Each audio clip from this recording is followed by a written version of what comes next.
Bon, bonsoir. Alors, aujourd'hui, c'est le dernier séminaire de l'année.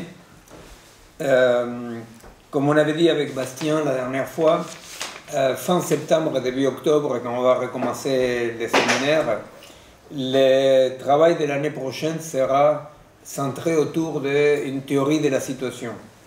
Pourquoi? Parce que, au fait, si on fait un tout petit peu de jalons, non, un peu du travail qu'on a fait, c'est vrai qu'on a beaucoup travaillé sur la singularité du vivant par rapport au monde digital, etc., etc.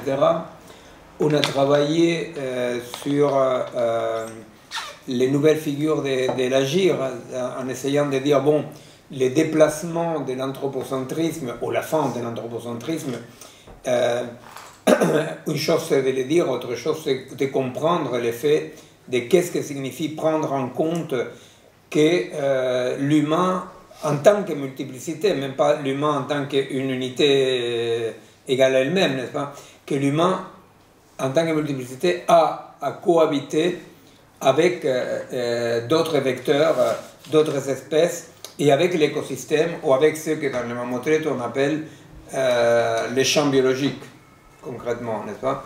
Alors, c'est-à-dire que c'est quand même un sacré truc, parce que beaucoup de gens m'ont dit, l'autre jour à la présentation de bouquin, ils m'ont dit, mais pourquoi vous parlez de non-agir, pourquoi vous dites non-agir, n'est-ce pas? Et au fait, le non-agir, c'est vrai que Manon, qui parle depuis une tradition plus orientaliste, alors le non-agir est plus classiquement le non-agir que pourrait évoquer le bouddhisme ou le taoïsme. C'est très bien, simplement pour nous, les non-agir dans notre voie, comment est-ce qu'elle tombe de son propre poids, l'idée de non-agir, n'est pas comme une position philosophique ou éthique, c'est comme une conclusion. C'est-à-dire qu'effectivement, si l'homme, tel comme la tradition cartésienne, occidentale, l'a construit en tant qu'une unité, etc., est une construction idéologique avec des conséquences très concrètes, mais ça n'a pas l'homme de la modernité, c'est pas l'être humain, c'est pas la personne, c'est un dispositif, n'est-ce pas? C'est là où nous disons effectivement que l'individu n'est pas chacun de nous en tant que personne individuelle, l'individu est tout un montage qui l'urbanisme, l'économie, le métro, pourquoi on se lève les matins, voilà, non? Donc, effectivement, quand on dit la fin de l'Anthropocène, on ne dit pas que nous, en tant qu'individus, en tant que personnes, on doit se garder d'agir, vous comprenez? Il y a un pas de plus qui est quand même l'effet de, pour le dire comme ça, l'inexistence substantielle de ce sujet-là de l'agir, vous comprenez? C'est-à-dire que c'est là la différence, c'est-à-dire que c'est le chemin qu'on fait, nous, dans les collectifs, dans ce qu'on écrit avec Bastien, avec Théo, c'est vrai que c'est centré toujours sur les processus, et c'est ça la différence avec les constats centraux, disons, l'homme est mort, comme dirait Michel Foucault. D'accord, mais avec ces constats centraux, soit on oriente vers l'épistème qui est fini, n'est-ce pas, les récits, etc., soit au processus. Si on vise à l'épistème, peut-être on pourrait voir le non-agir d'un point de vue, effectivement, dans l'image taoïste ou bouddhiste dans laquelle l'être humain, tel comme on ne le questionne pas, l'être humain, on ne questionne pas, on ne dit pas qu'est-ce que c'est ou qu'est-ce que ce n'est pas, mais l'être humain s'égarde de cet agir qui empêche l'action, etc., etc., bon. De notre point de vue, non, de notre point de vue, d'après notre parcours, effectivement, il y a un moment donné dans lequel le non-agir, c'est presque comme une blague, parce que la question c'est, mais qui agirait? Vous comprenez? C'est-à-dire que si l'individu, si l'homme occidental, n'est-ce pas, est une construction, une production réelle, hein, une production, un mode d'autoconstruction du monde, qui est tout l'ensemble, vous voyez, c'est-à-dire qu'on appelle l'individu à cet ensemble-là. C'est pour ça que nous disons qu'il ne faut pas libérer l'individu du pouvoir, il faut nous libérer du pouvoir de l'individu. Alors, dans ce déplacement de l'anthropocentrisme, au fait, une des conséquences, c'est que le non-agir n'est pas une position éthique ou philosophique ou politique, ça pourrait être, c'est quelque chose qui tombe de son propre poids. C'est-à-dire, c'est que ce point de vue que nous, en tant qu'individus, nous, en tant que sujet de l'agir, s'avère comme une illusion, s'avère comme une pure illusion, vous comprenez? C'est-à-dire que c'est là la radicalité de cette position que nous prenons avec Bastien dans les nouvelles figures de l'agir, dans lesquelles on dit, bon, mais la vraie question c'est qui pourrait agir? Qui pourrait agir, n'est-ce pas? Alors, c'est non-agir qui... Qu'est-ce qui pourrait agir? Voilà, la question c'est, voilà, parallèlement, qu'est-ce qui pourrait agir? Qu'est-ce qui pourrait agir? Que pour ne pas faire trop de confusion avec des mots pour les mots, on dirait qu'est-ce qui participe à l'action? En prenant l'action comme l'action, alors là, oui, d'un ensemble, non? D'un ensemble. Ça, nous l'avons beaucoup développé d'autres années aussi, quand on parlait de la sécurité des vivants, quand on parlait d'autres sujets. Quand on dit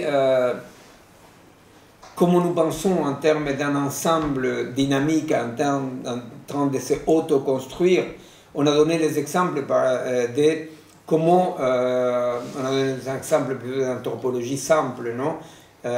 Comme quand on disait, bon, on voit bien que tous les peuples des montagnes jouent la flûte. Alors, c'est pas que les peuples des montagnes jouent la flûte.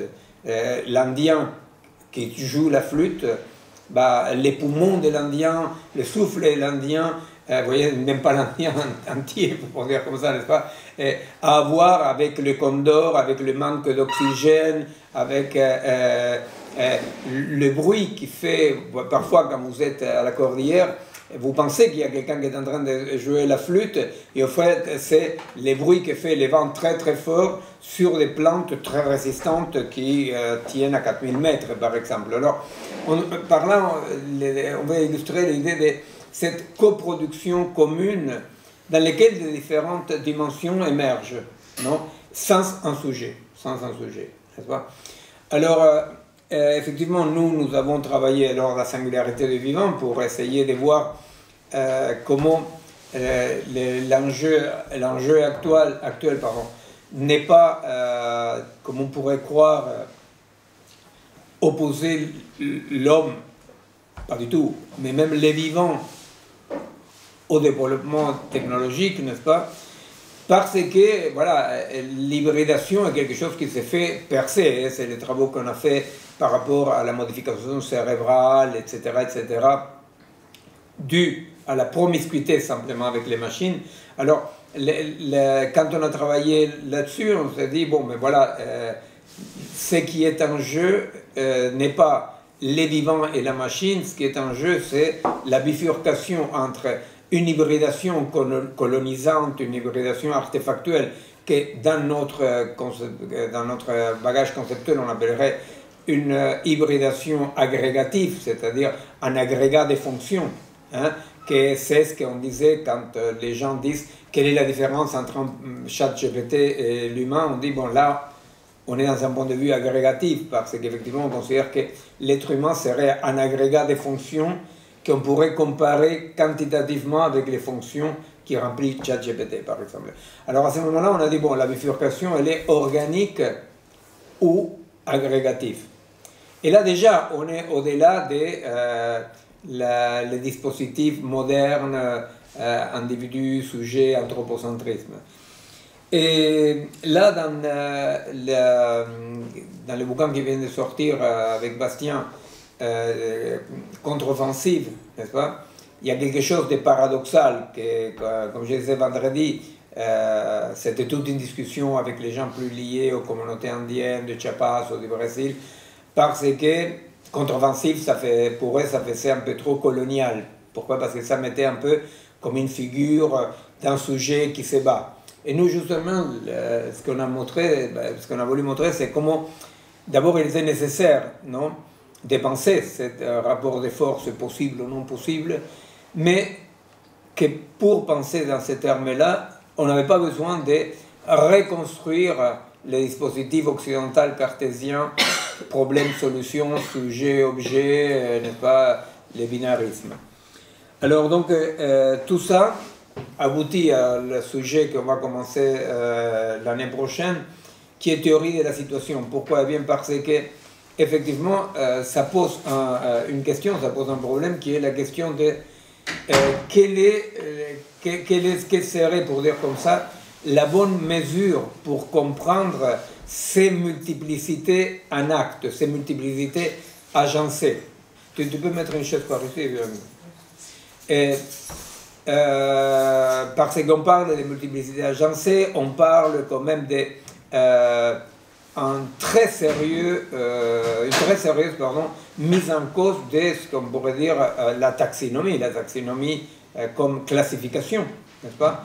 Et alors, dans cette mise en cause de la taxonomie, de la classification, de la compréhension, n'est-ce pas, le découpage du monde, effectivement, on s'est dit,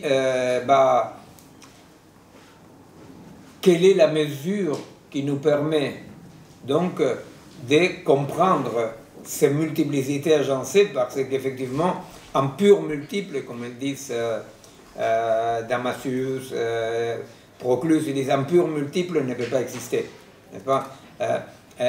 Un multiple, il y a un multiple, il y a quand même quelque chose qui fait qu'un multiple existe sous un principe quand même unifiant. Ces principes unifiants, nous l'avons vu, peut être par périmètre. Alors on décide qu'il y a un périmètre et tout ce qui est dans ce périmètre fait une unité, ou il peut être en intensité, c'est-à-dire par la force d'un événement, n'est-ce pas, c'est créé en commun. Alors l'exemple qu'on avait donné, c'est l'exemple, j'explique pour ta question. Et alors, l'exemple qu'on a donné, c'est, tu vois, on fait la différence entre ce qui est la donne de chaque personne, mettons, tu vois. Alors, tu dis, bon voilà, tu es argentin, français, tu es de culture juive, musulmane, catholique, tu es blanc, noir, tu es homme, femme, je ne sais pas, tu vois. Tout ça, on considère que c'est la donne.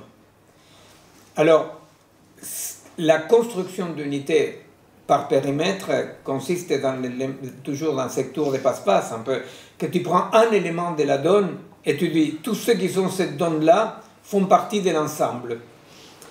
Ces ensembles-là ne peuvent être que des ensembles guerriers, parce que c'est contre quelqu'un que tu peux t'identifier. Tu dis, l'Argentine est attaquée par l'Angleterre, par exemple, n'est-ce pas?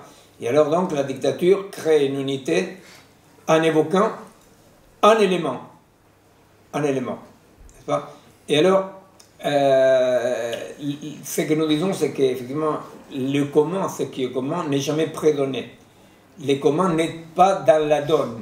Le commun est toujours dans l'agir. Alors l'agir est un événement, c'est-à-dire quelque chose qui agit et qui crée du commun dans l'action. C'est-à-dire que le commun est toujours une construction à devenir et ce n'est jamais un état. Ce n'est jamais un état. Hein? Et d'ailleurs, bon, ça tombe bien dès qu'on devient anarchiste, ce n'est jamais un état. Non. Et quand c'est un état, que ce soit un état politique ou un état... la seule définition, c'est contre. La seule définition, c'est contre. Bon, on ne va pas nommer trop de trucs de l'actualité pour ne pas provoquer de grands débats. Mais tout état construit simplement par le volontarisme d'un élément de la donne, pour exister, cet état, quel qu'il soit, a besoin de faire la guerre, parce que c'est tellement différent quelqu'un qui vient de l'Afrique, de la Russie, de l'Ukraine, de l'Amérique latine, je dis au hasard, hein, et qu'on les met tous ensemble pour un élément de la donne, c'est tellement difficile de dire mais qu'est-ce qu'il y a en commun, que tout ensemble, toute unité définie par les périmètres a besoin d'un ennemi. C'est l'ennemi. Bon. Alors donc, la question c'est ça, la question c'est qu'est-ce qui fait unité dans la multiplicité, n'est-ce pas? Alors, ce qui fait unité nous conduit tout bêtement à travailler sur la théorie de la situation que j'avais déjà évoquée dans d'autres bouquins.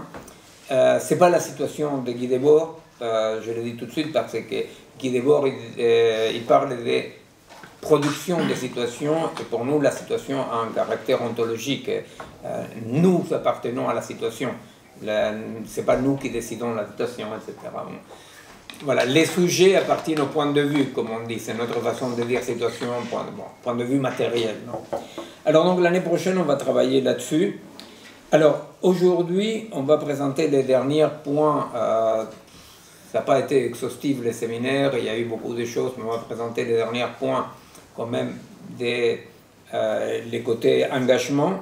Dans l'année prochaine, on va continuer comme il y aura un côté quand même très pratique lié à la situation, par pratique politique, sociale. C'est-à-dire que ça ne sera pas simplement de la théorie de la situation dans un sens qu'on pourrait dire abstrait. C'est la théorie de la situation dans le sens des situations concrètes. Alors, en fait, nous pouvons dire que dans s'engager, résister dans la complexité, que c'était l'axe cette année, nous on tient compte d'au moins 3 axes centraux. Un, c'est celui que je viens de dire, le déplacement de l'Anthropocène. Politiquement, qu'est-ce qu'il y a comme conséquence le déplacement de l'Anthropocène?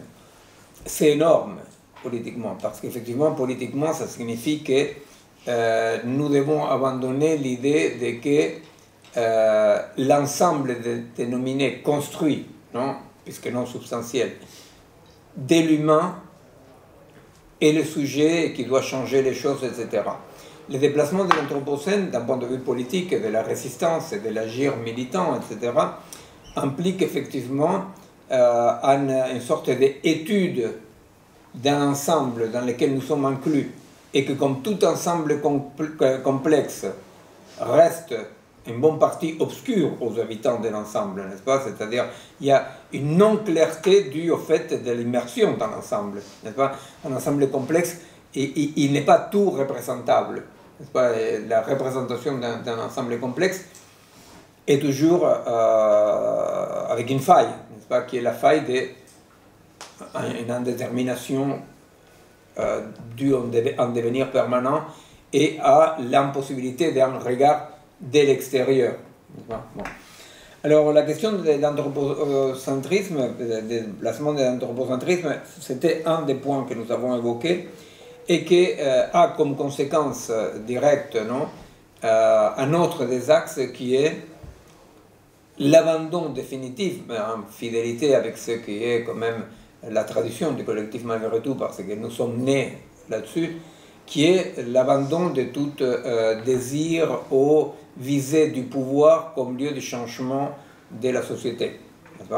Le collectif malgré tout, il est né dans ce début de cette révolution dans les groupes très actifs, c'est-à-dire c'était en Amérique latine avec les Chiapas à un moment donné, mais longtemps avant les Chiapas, avec les occupations de terres au Brésil, auxquelles bon, voilà, on a participé, etc., qui était l'idée qu'il y avait un piège dans les pouvoirs. Il y avait un piège dans les pouvoirs, et que ces pièges-là étaient les pièges de l'impuissance. C'était le piège de l'impuissance. C'est-à-dire que c'était important que les collectifs étaient fondés par des anciens combattants de différents groupes de guérilla, de Tupamaros, de l'Herbe, etc., parce que pour parler de nous, les Argentins, on avait participé à la prise du bunker de Somoza, et on a vu qu'est-ce que donne des révolutions triomphantes, n'est-ce pas? On a fait l'expérience, ce n'était pas une question théorique de dire on renonce à l'hypothèse de la prise de pouvoir, c'était effectivement constater qu'au mieux, la prise du pouvoir provoquait l'impuissance, en général c'était pire que l'impuissance, non? C'était la répression, etc. Alors, et le troisième axe, effectivement, à tenir compte par rapport à l'engagement, effectivement, c'est la colonisation algorithmique. C'est-à-dire cette grande révolution anthropologique que nous sommes en train de vivre depuis une trentaine d'années à peine, non, dans laquelle la délégation des fonctions individuelles, sociales, culturelles, économiques, pédagogique, de tout sens, non? La délégation des fonctions massives vers les machines calculantes introduit des variables très grandes dans la possibilité de l'agir. C'est-à-dire que C'est-à-dire que vous savez bien quand même qu'aujourd'hui c'est très compliqué d'un point de vue scientifique, je veux dire, hein. C'est très compliqué de montrer la différence entre l'intelligence artificielle générative, non, je veux dire, l'intelligence artificielle générative et l'humain. C'est difficile de montrer la différence sur un point pourtant très clair, c'est que le vivant ne reçoit jamais passivement le monde. C'est-à-dire que le vivant ne processe pas de l'information pour réagir. Que le vivant, il est toujours dans l'agir. N'est-ce pas? C'est-à-dire que le vivant, il est en permanence dans l'agir et cet agir ne correspond absolument pas à une qualité quelconque des possibilités de processer l'information. N'est-ce pas? C'est-à-dire que l'information est même très périphérique dans tout ça et qu'il y a les pulsionnels, il y a l'angoisse, il y a la douleur, il y a la finitude, justement, contrairement aux appareils toujours agrégatifs. Alors, les trois axes sont celui-là. Juste pour dire un mot par rapport à la question du pouvoir, c'est drôle parce que, bon, on est quand même en France et en Europe, et alors dimanche dernier, voilà, 40% d'extrême droite en France, non? Et alors, il y a un côté drôle, la vérité, il y a un côté drôle de la réaction qu'il y a eu, n'est-ce pas? Parce que les gens, ils disent, il faut arrêter là, c'est terrible, non? Et à vrai dire, c'est comme si un médecin un peu idiot regardait les thermomètres, non? Et disait, mais il y a 40 de fièvre, et tout le monde se met à regarder les thermomètres. À vrai dire, si l'autre a 40 de fièvre, c'est parce que quand même ça fait quelques jours qu'il est malade, n'est-ce pas? Dans la métaphore, dirons quelques années, quelques décennies qu'il est malade, non? Et alors, qu'il arrive à 40 de fièvre, c'est pas la nouveauté, c'est pas l'événement. L'événement, c'est que ça fait quelques décennies que le corps social français et européen est très malade et qu'effectivement, à certains moments, quand tu es très malade, tu as des poussées de fièvre constatables par les thermomètres. Et alors, la réaction, c'est quoi? La réaction, c'est il faut empêcher que le mercure continue à pousser, à monter. Alors, on va faire les fronts populaires. À Léon Blum, ça marchait. Vous savez, c'est-à-dire, il y a toujours des volontés pour faire la partie farce de l'histoire, comme dirait Marx, non? C'est-à-dire la première fois comme tragédie, la deuxième comme farce, n'est-ce pas? Et alors là, ils veulent faire la farce et fronts populaires. Pourquoi? Parce que maintenant, il faut agir. Mais comment tu comptes agir? Tu comptes donc lutter pour la solidarité sociale? Tu comptes donc dire tous ceux qui sont ici sont d'ici, tu comptes mettre des impôts terribles aux riches qui n'arrêtent pas de s'enrichir, tu comptes, je ne sais pas, vous voyez, c'est-à-dire donner la sécurité sociale à tous ceux qui sont ici, qu'ils soient nationaux ou pas. Non, on compte agir sur le mercure du thermomètre, c'est-à-dire vous allez voter. Et si on vote beaucoup, les thermomètres, on va les faire descendre. Vous voyez, c'est-à-dire que grosso modo, on nous demande les 30 juin et les 7 juillet de mettre les thermomètres dans les frigos pendant quelques heures. Comme ça, le mercure descend et on dit, ouf, on l'a échappé belle. Pendant ces temps-là, je vous le dis, point de vue médical, sincèrement, quand on met les thermomètres dans les frigos, on risque que les patients fassent un collapse. Vous comprenez?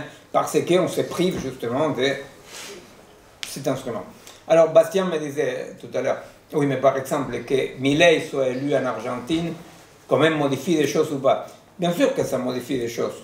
Ça modifie des choses parce que ça marque une étape. Ça marque une étape. C'est-à-dire, ça déculpabilise, ça décomplexifie, vous voyez, c'est-à-dire les gens perdent des censures qu'il y avait, et alors ils disent des saloperies, et ils font des saloperies.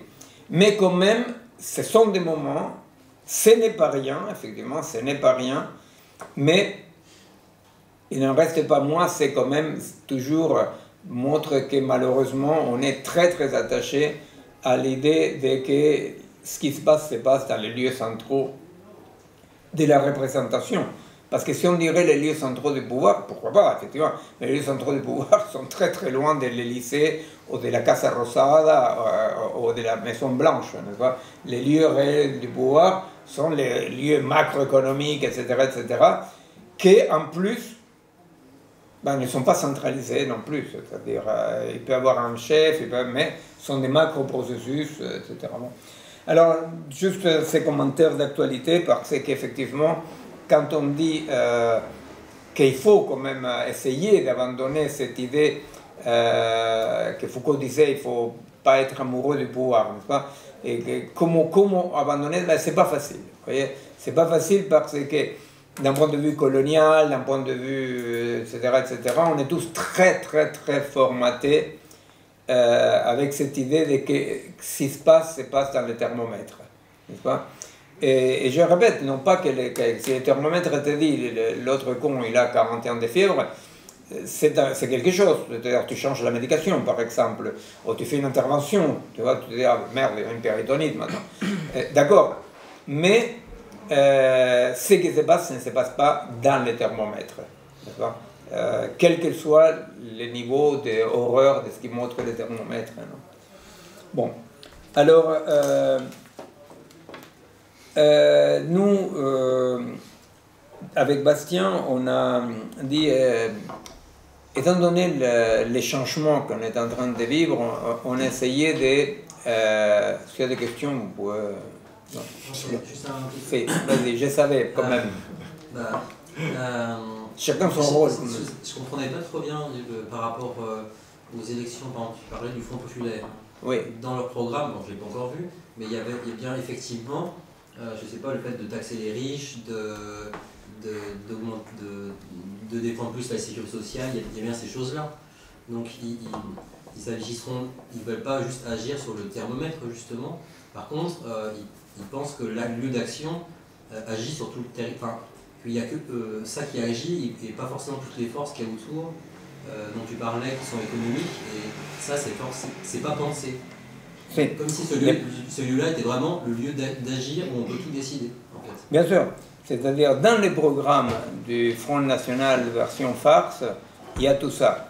Mais justement, le fait que ce soit dans les programmes et non pas dans des actions concrètes qui rendraient minimum possible l'application du programme, tu vois, ben c'est ça le problème. Parce que c'est pas parce que tu es élu président. Imagine-toi un truc, imagine-toi que tout à coup, dans la France actuelle, tu vois, il y a une sorte de, je sais pas, nuage de Tchernobyl, et le président et le premier ministre disent il faut ouvrir les frontières. Je décide d'ouvrir les frontières et légaliser tous les sans-papiers. Si le mec fait ça, il est antidémocratique. Tu comprends? C'est-à-dire que... Parce que nous, on parle toujours de mesures moches, tu vois. Mais imagine-toi une mesure très belle de solidarité. Imagine-toi un président qui dit, comme ça, d'en haut, et contre l'opinion publique majoritaire, qu'est-ce qui se passe? Il ne se passe rien. Il ne se passe tout bêtement rien.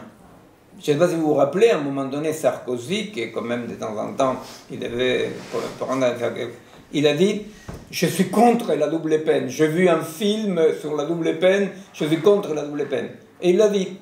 Et autrefois, je vous assure, vous pouvez chercher, mais tu sais bien que mes citations sont toujours exactes. J'ai bien vu le prêt. Et alors, une autre fois, Sarkozy, quand c'était la crise économique qu'il a traversée, lui, il a dit, le problème c'est le capitalisme, il faut abolir tous les paradis fiscaux. Et ça, je vous assure, c'est facile à trouver grâce à Gogol. Et au fait, voilà, il l'a dit. Le problème, c'est que les conditions pour qu'un début de changement soit donné, ce sont les luttes, la solidarité, la création de nouveaux liens, tu comprends? C'est-à-dire, alors je m'en doute que dans les programmes du Front Populaire, tu vois, Léon Blum, Révien, tu vois, il y a tout ça. Simplement, si tu as 40% des fachos, 15% des très dangereux néolibéraux fonctionnalistes, 6% des, va-t-on savoir que, républicains. Pourquoi une minorité juste du Parlement pourrait changer l'orientation générale du pays? Tu comprends? Et même une dictature imposée par les armes, elle s'impose toujours, une fois qu'ils sont testés, que quand même l'état du corps social va dans leur sens, tu comprends? Alors, voilà, je pense qu'il ne faut pas être dupe des programmes. Si quelqu'un dit, bon, mais quand même, il vaut mieux mettre quand même un peu au frigo les thermomètres, question de calmer les... Bon, d'accord, mais on sait que c'est... Voilà, tu vois. Mais la question, c'est d'où on agit. On n'est même pas là au agent de l'agir, le sujet de l'agir. On est là depuis où on agit. Il me semble quand même que toute l'expérience latino-américaine, certaines tendances en Iran avec la marche verte, voilà, c'est quand même un enseignement historique de que et les mouvements qui ont changé le monde de la base, les féminismes, les droits sociaux, les droits civiques, n'est-ce pas, qui ont changé le monde sans prendre le pouvoir. Le pouvoir, il suit. Le thermomètre suit. Degré ou de force, me suit. Tu vois? Mais ça, c'est les b.a.-ba que ça fait quand même aujourd'hui les hypothèses théoriques et pratiques. Parce que c'était d'abord pratique, les hypothèses de contre-pouvoir. Non? Des contre-pouvoirs ont au moins 30 ans. Tu vois? Au moins 30 ans. Tu vois? Eh bien, avec Bastien, on dit, bon, dans le contre-offensif, nous on dit d'abord, bon, effectivement, on essaye de surtout pas remettre en route un binarisme sujet révolutionnaire contre sujet réactionnaire, et même pas anthropocentrique, sinon comment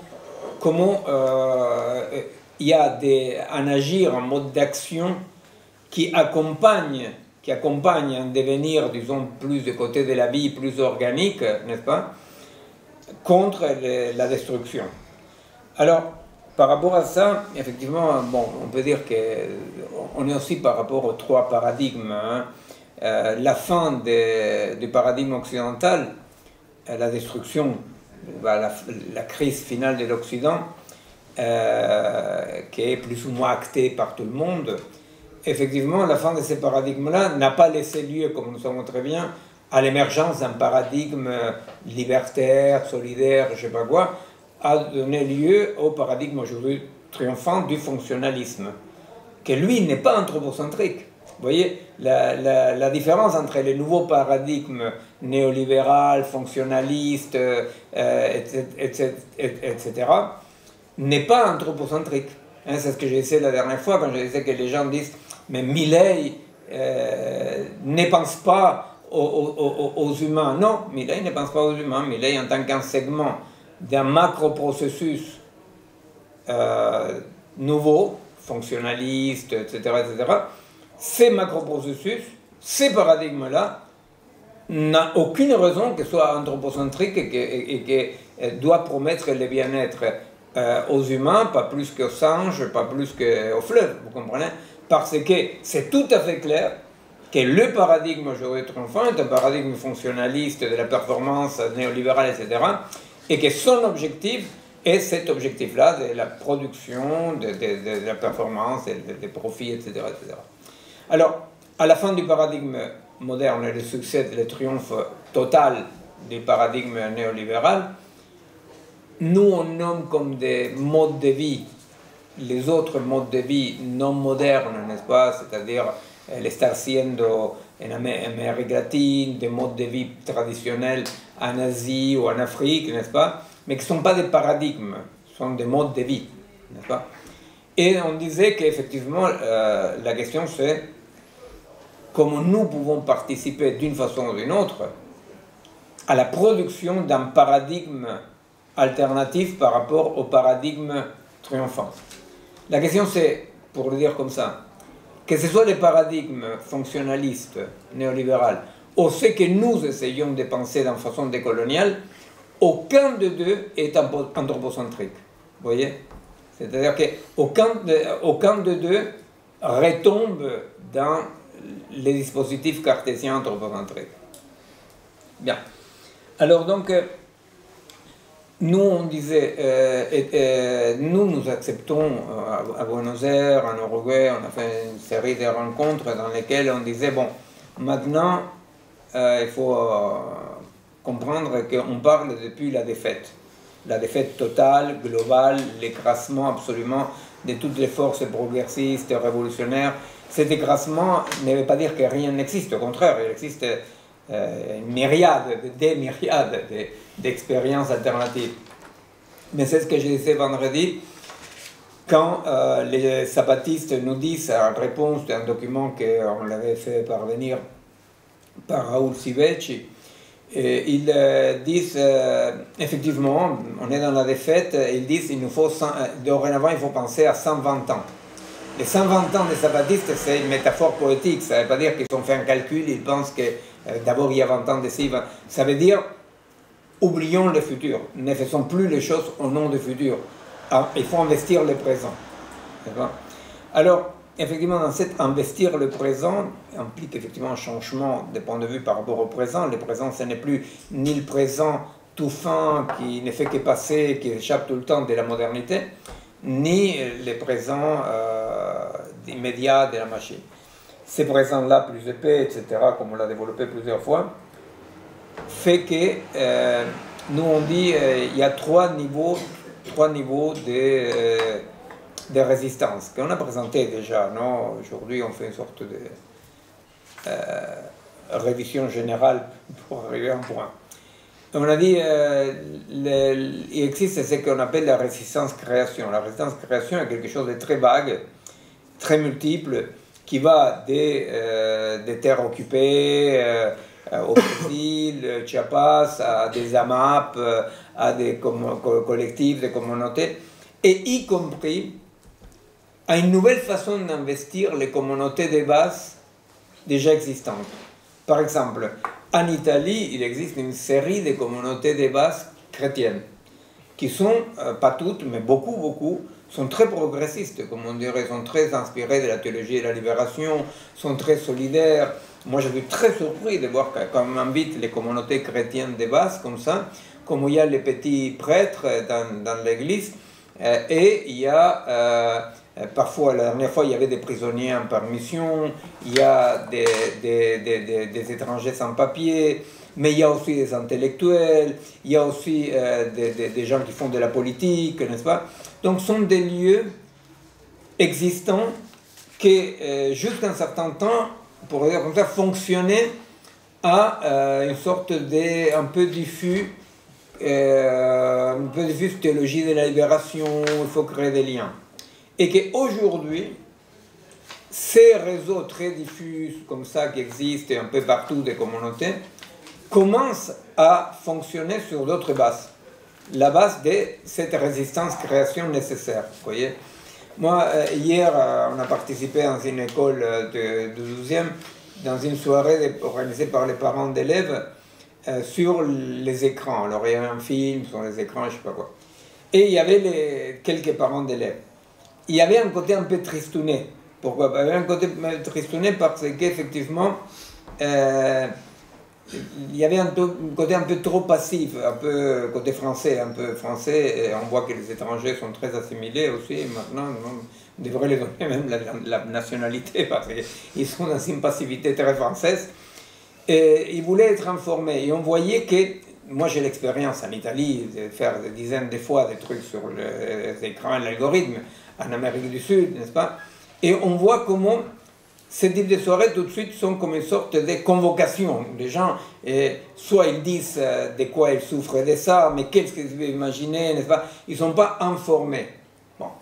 Quoi qu'il en soit, c'est vrai que même dans ces soirées d'information, ces lieux dans lesquels les gens peuvent, avec peu ou un peu plus de puissance, venir, bon, aujourd'hui, on peut dire, mais ça existe toujours. Des réunions des parents d'élèves pour informer des trucs. Eh bien, je pense qu'il faut réinvestir ces centres sociaux, maintenant ça s'appelle plus des MJC, que c'est les grands dadas de Max, c'est-à-dire les copains Max de Corbeil, qui est réinvestir tout ce qui reste, que c'est pas grand-chose, mais tout ce qui reste de ces lieux de rencontres sociales, mais avec un contenu différent, n'est-ce pas, un contenu dans lequel il faut créer des liens sociaux, il faut créer un nouvel imaginaire, il faut créer des nouveaux récits et des nouvelles pratiques, n'est-ce pas? Alors, préciser, c'est créer, c'est justement, on disait, dans la résistance-création, il ne s'agit pas de fonctionner à conscience, n'est-ce pas? Il faut, nous nommons expérience et récente création ces lieux dans lesquels les gens sont déjà dans cette nouvelle aliénation, hein, le mot est toujours un peu provoquant, hein, cette nouvelle aliénation dans laquelle ils participent d'une nouvelle vision de leur quotidien. Vous comprenez? Je disais plusieurs fois, vous pouvez voir, il y a une discussion qu'Angélique m'avait montrée, je ne connaissais pas, entre les Robespierriens et Condorcet, dans lesquels Condorcet il disait, vous voyez, il y a eu un très illustre et respectable descendant de Condorcet qui était Badinter, hein, c'était une sorte de réincarnation de Condorcet. Et alors c'est l'idée de la conscience, ou dans la gauche, Badiou, la politique sous condition de la conscience, la conscience, la conscience. Et Robespierre ne disait pas du tout, il disait, il faut créer une religion révolutionnaire, il dit, dans le sens de que un nouveau mode de production, un nouveau mode de rapport au monde, un nouveau mode de socialisation, il doit lui correspondre à un nouvel imaginaire. Un imaginaire qui, pour le dire comme ça, il aille de soi. C'est-à-dire dans lequel la solidarité va de soi, vous comprenez? Alors, la résistance-création, ce n'est pas des lieux dans lesquels on imagine les mondes différemment, dans lesquels on parle, c'est des lieux dans lesquels, petit à petit, on crée de nouveaux ça va de soi. Vous comprenez? De nouveau, ça va de soi. Ça va de soi. Si on ne crée pas des ça va de soi, ce qu'on dirait un fort imaginaire, subversif, un nouvel imaginaire, si on peut... Alors, cet imaginaire ne se crée pas par des récits, il se crée par des pratiques. Et il émerge des pratiques, l'imaginaire, effectivement. Mais, justement, et alors, c'est drôle parce que j'étais en train de lire pour la première fois, je connaissais, comme tout le monde, les écrits de ce qu'on appelle Newton de nuit. Donc, vous savez que Newton, parallèlement à son pratique scientifique magnifique, il avait une pratique de l'alchimie, de l'obscurantisme, de tout, non? Et son chien, l'histoire c'est que son chien, il a renversé, il faut qu'on fasse attention, toi et moi, avec nos chiens, qu'ils ne brûlent pas nos œuvres. Son chien renverse une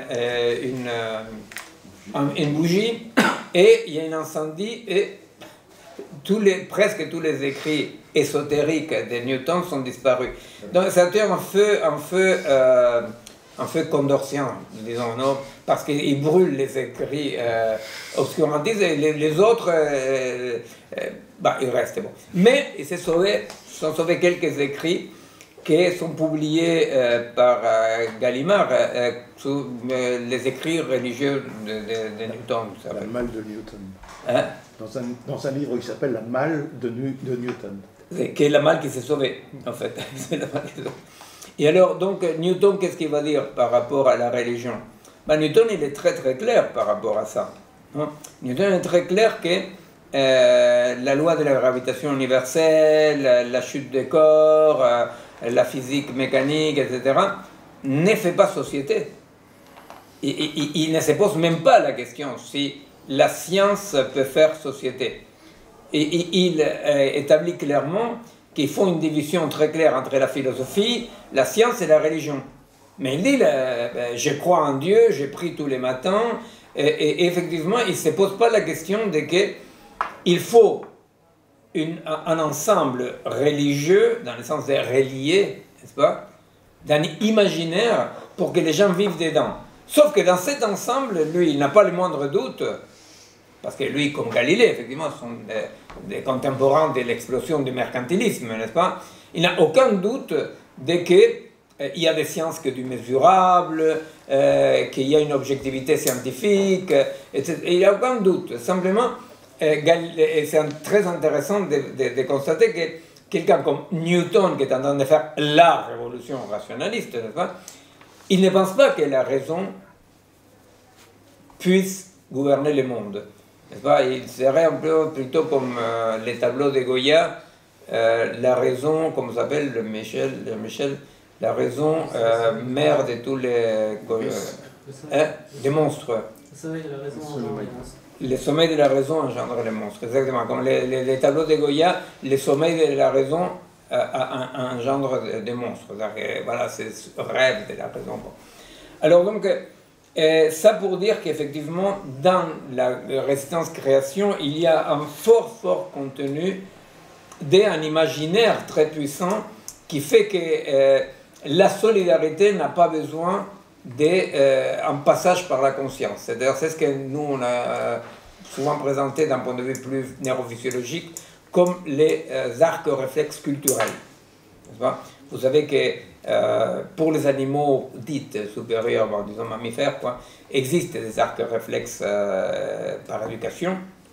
Chez les êtres humains, il est très grande la quantité, les pourcentages d'arcs réflexes culturellement façonnés, sculptés, n'est-ce pas, qui font entre autres qu'un raciste, par exemple, il n'a pas besoin de penser des saloperies, parce qu'il est produit comme ça, vous comprenez? C'est-à-dire, que quelqu'un qui est solidaire n'a pas besoin de penser c'est bien d'être solidaire, vous comprenez? Il n'y a pas besoin d'un panoptique, il n'y a pas besoin d'un commissaire politique ou d'un guide spirituel. C'est-à-dire, il y a quelque chose, et même quand on parle maintenant de la déconstruction du machisme, etc., bah, il ne s'agit pas tant de s'autoflageller en disant « Oh, c'est mal, je suis un homme hétérosexuel, quelle honte ».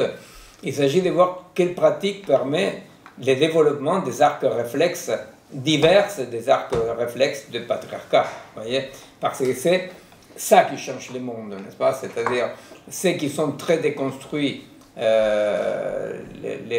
hétérosexuels honteux, qui sont très déconstruits dans la tête, il faut se méfier.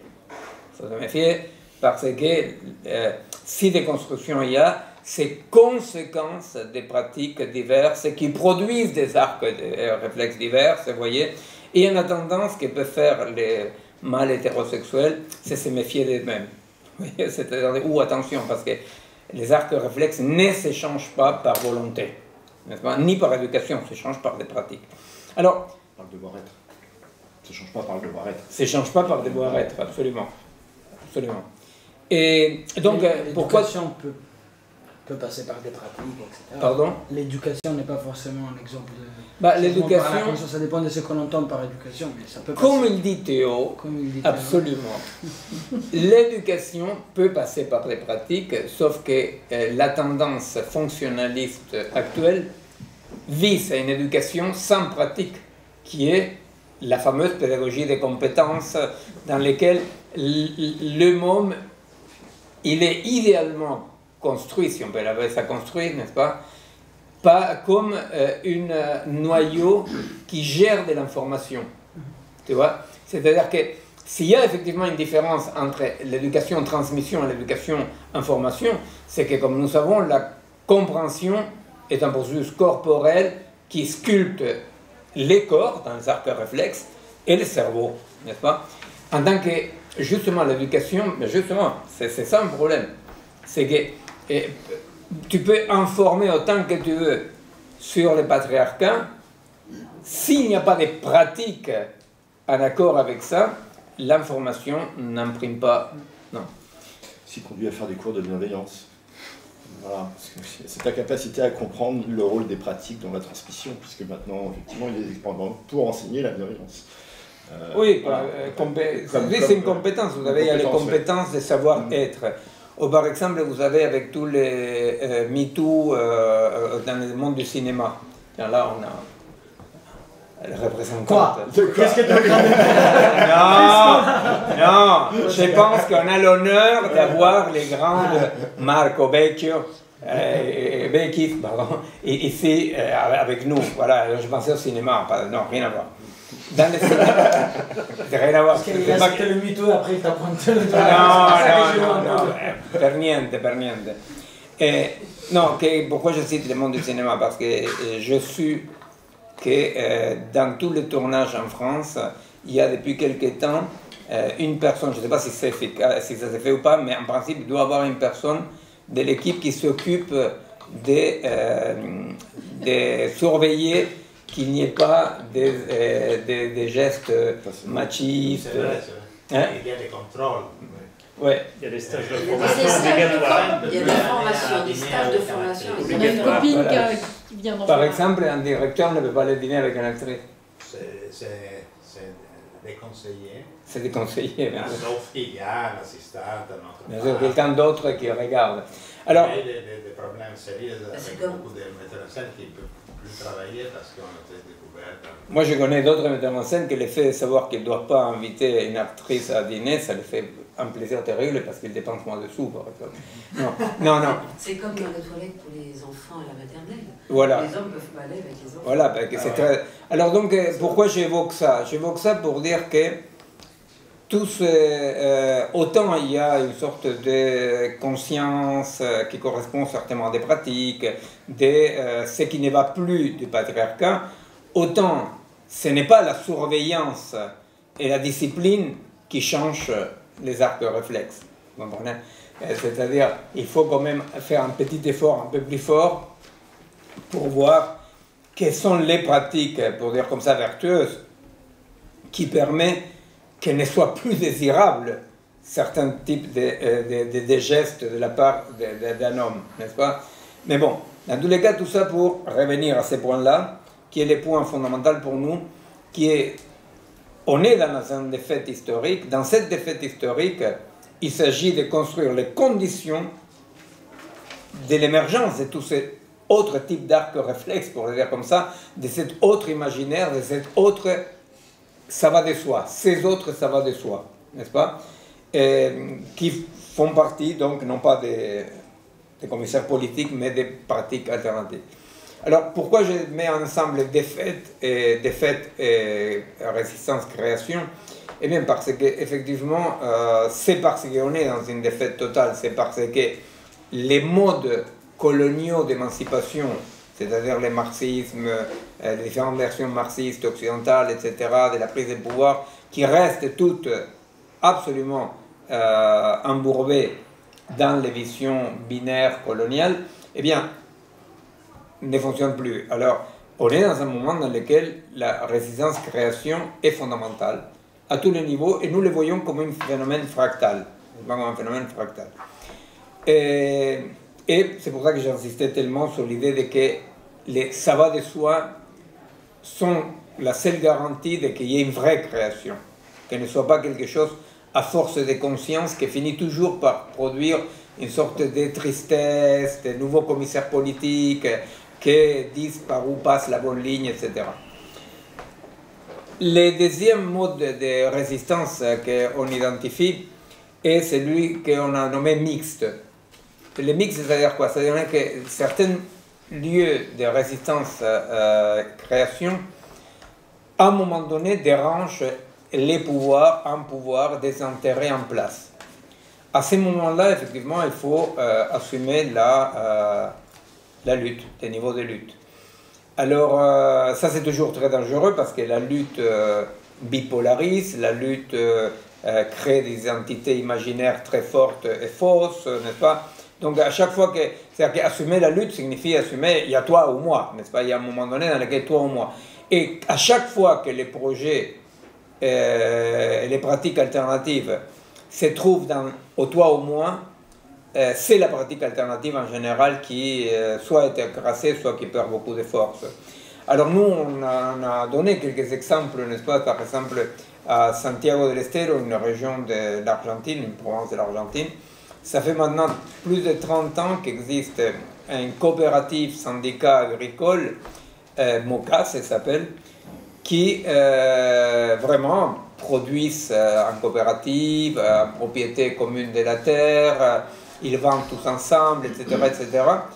Et que, quand même, ils sont régulièrement attaqués par les grands propriétaires terriens, par la police, ou par les mecs payés par Monsanto pour déforester, etc.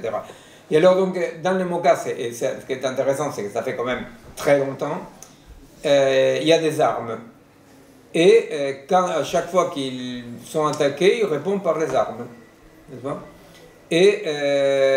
Mais c'est une expérience qui est tellement territorialisée, tellement enracinée, qu'il n'y a jamais eu la possibilité de dire comment il y a des groupes armés, on va les écraser. Vous comprenez? C'est-à-dire que les côtés territorialisés, les côtés historiques, les côtés enracinés, fait que les gouvernements, y compris les Barjot de Milei, font semblant de que, bon, c'est comme vous voyez, ils prennent ça comme, ne le disent pas, mais ils prennent ça comme si un propriétaire se défend d'une attaque, vous comprenez? Mais à vrai dire, ils sont armés, très très armés, ils sont très efficaces, et à chaque fois qu'ils sont attaqués par des bandes armées, ou par la police, ou par quoi que ce soit, ils tirent. Ils tirent et il y a des combats. Et c'est une expérience concrète dans laquelle un niveau de lutte n'a pas écrasé la multiplicité intérieure, vous voyez, du Maucas, des paysans qui appartiennent au Maucas, et qui a permis quand même un développement d'une vie autrement. C'est-à-dire que les gens qui sont là, des jeunes adultes qui sont nés là-dedans, eh bien, sont des gens qui sont ça va de soi, différents que les mômes, je ne sais pas, une propriété agricole voisine ou encore plus de Buenos Aires, vous voyez. D'autres expériences sont effectivement ce qui se passe au Chiapas. Et au Chiapas, la partie armée est une partie mineure par rapport à produire des modes de vie différents, n'est-ce pas? Pendant quelques temps, Marcos, avec beaucoup de critiques dont nous avons aussi fait partie de cette critique, pour éviter l'affrontement, il a compté sur la connaissance, n'est-ce pas, faire connaître la publicité, non c'est publicité une pub, non, mais faire public, de faire connaître. Et alors il y avait toutes les caméras du monde qui allaient, nous on les disait attention parce que c'est faire connaître, même y compris certains amis qui venaient au Chiapas pour visiter, je ne sais pas quoi, que c'était une garantie tant qu'ils étaient là, tous au bout d'un moment s'en vont. Et effectivement, ils savaient trop parier sur les côtés publicité, rendre public ce qui se passe pour ne pas se faire attaquer. Et effectivement, ils ont subi les conséquences parce que dès que le Chiapas est devenu un peu moins, ou beaucoup moins, dans comme ça, les journaux, les images, le gouvernement attaqué. Mais une fois encore, bien qu'il y ait des combats régulièrement, la vie au Chiapas, dans 7 secteurs de Chiapas, reste une vie dans laquelle il y a déjà des mômes qui sont nés là-dedans, qui sont grandis là-dedans, et qui sont ça va de soi différents, vous comprenez, c'est-à-dire qu'ils participent à un imaginaire différent. Bon, donc, la question c'est ça, c'est-à-dire, on dit, il y a personne ne peut penser qu'il va développer des expériences alternatives très puissantes, et la puissance n'est pas donnée fondamentalement pour les quantitatifs, elle est donnée beaucoup par l'intensif, n'est-ce pas? C'est-à-dire par qu'est-ce qu'on met en cause, etc. Personne ne doit penser que dorénavant la violence est le monopole de l'État et que tout changement radical doit être fait en traversant par les clous et des choses comme ça. Non, effectivement, on a devant nous des monstres qui essayent à tous nous lobotomiser et qu'on soit tous d'accord, mais quand on n'est pas d'accord, non, ils nous écrasent tranquillement. Donc, je pense qu'on ne peut absolument pas aujourd'hui penser une contre-offensive, une action de résistance efficace en promettant qu'on ne va jamais dire de gros mots. Vous voyez, et donc, ça, les problèmes de ces mix de résistance-création et zone de conflit, est celui que je vous dis. Et ce qu'on a dit, il y a un troisième mode de résistance, une troisième dimension qui est carrément l'affrontement. Alors, dans l'affrontement est ces moments dans lesquels, tout à coup, des forces, des réalités, des expériences diverses et même contradictoires entre elles, se retrouvent dans un front de lutte, dans lequel il y a un ennemi. Il y a un ennemi concret, que ça peut être, je ne sais pas, un patron. Le Rassemblement national. Est-ce que tu parlais du Front populaire? C'est ça, oui. C'est ça. Les méga-bassines. Hein? Les méga-bassines, pardon. Les méga-bassines, par exemple, effectivement, les méga-bassines dans lesquelles peut-être un agriculteur, peut-être un écologiste, peut-être différents groupes. Une dictature, comme en Italie, la résistance a été faite par les catholiques, les sociétés. Si, mais là on était en train de mettre les pieds dans la méga-bassine. Oui, t'as raison. Et alors, effectivement, des gens très différents. Non, mais d'accord, on va parler de l'Italie.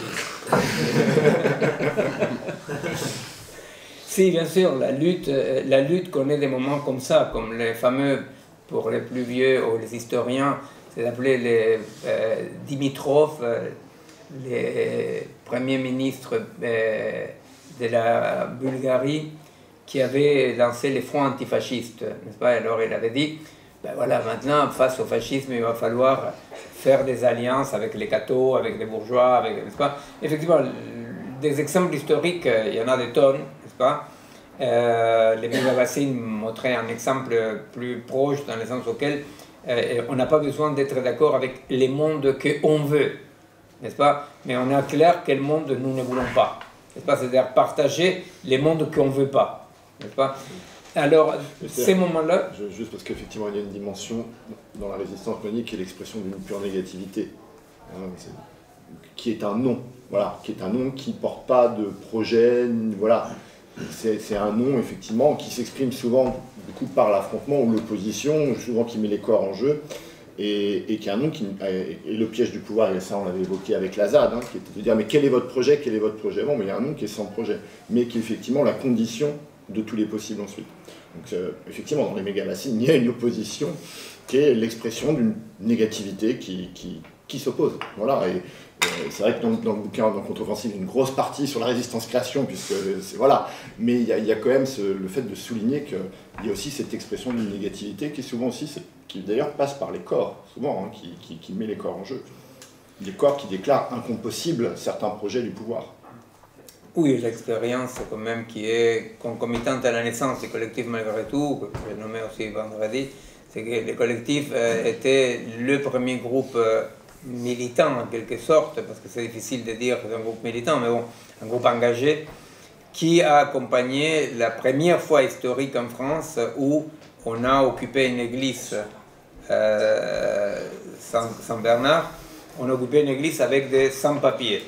Jusqu'à ce jour-là, les sans-papiers étaient cachés. Je me souviens, ça avait été effectivement une révolution comme ça dans les pensées, parce que un sans-papier se cache. Et maximum, il y avait beaucoup de gens qui les cachaient à l'époque, hein, qui les cachaient, qui les protégeaient. Il y avait plein de mariages blancs, il y avait plein de pratiques. Pas blanc, et... non, c'est une blague de merde. Non, là, oublie-la parce qu'elle n'est pas, elle n'est pas correcte. Ça m'étonne de toi parce qu'elle n'est pas correcte. C'est pas notre représentant woke ici. Alors, qu'est-ce qui s'est passé? C'est passé que les journalistes venaient. Bon, on avait occupé avec, à l'époque c'était pas énorme, c'était 40, 45 au début. Il y avait des familles, bon. Et on était là, et ils sont débarqués, les ONG après, mais bon. Et il y avait des curés, comme toujours, les curés, il y a de tout, et là, il y avait les bons petits curés qui étaient là. Et donc les journalistes ont débarqué parce que c'était un événement incroyable, c'est-à-dire comme les sans-papiers se montrent, mais les sans-papiers, s'ils se montrent, on les met en tôle, on les donne un coup de pied au cul, et on les renvoie. Et alors la demande, c'était là où était née la position qu'évoque Bastien, qui est la position Barthelby, on dirait, parce qu'effectivement, les journalistes ont dit, mais vous pensez que tout le monde peut venir en France et vivre en France? Non, non, non. Mais vous pensez qu'il faut donner des papiers? Non, non, non.